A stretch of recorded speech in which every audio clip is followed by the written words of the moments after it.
une vision des départements. Il y a le département santé, affaires sociales, environnement, sport, culture et autres.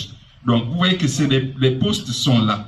Pour ceux qui veulent adhérer à la vision, ils vont et qui désirent intégrer le bureau, ils intégreront le bureau. Ça, nous tenons vraiment à vous rassurer que ceux qui sont disponibles trouveront des postes à l'intérieur.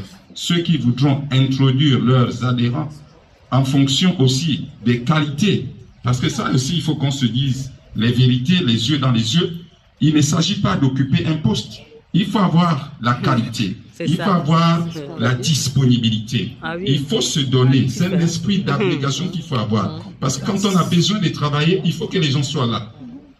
Quelqu'un peut occuper un poste et puis ne pas être là en permanence. Or, on a besoin de remplir tous ces critères pour pouvoir apporter à la fédération ce que nous attendons. Alors, Yacinthe a parlé de la question financière, l'OADA. J'ai presque répondu. Monsieur Yacinthe, autant pour moi, j'ai presque apporté un élément de réponse. L'OADA a un regard fixé sur la trésorerie de la société civile également. Nous prenons acte et nous vous remercions pour l'information. Nous vous remercions pour l'information. Vous voyez que c'est au travers de l'échange qu'on apprend.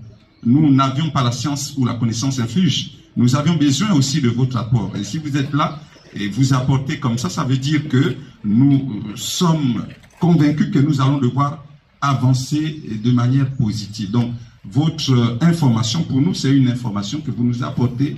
Nous tiendrons compte. Nous allons réfléchir également sur l'information que vous aviez donnée pour pouvoir s'arrimer aux contraintes ou bien à la vision impulsée par l'OADA.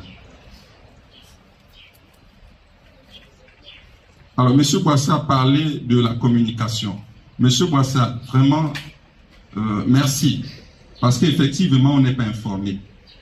Vous êtes un agent du ministère des Petites et Moyennes Entreprises et nous souhaiterions avoir votre contact.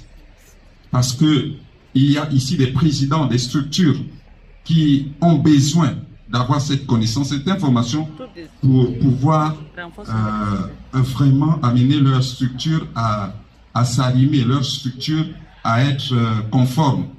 Donc, au niveau de la fédération, nous prenons acte et nous vous invitons à bien vouloir nous donner votre contact pour que, ensemble, nous travaillions pour la société civile gabonaise. Donc, veuillez vraiment vous rapprocher de nous pour pouvoir nous donner votre contact parce qu'on en a besoin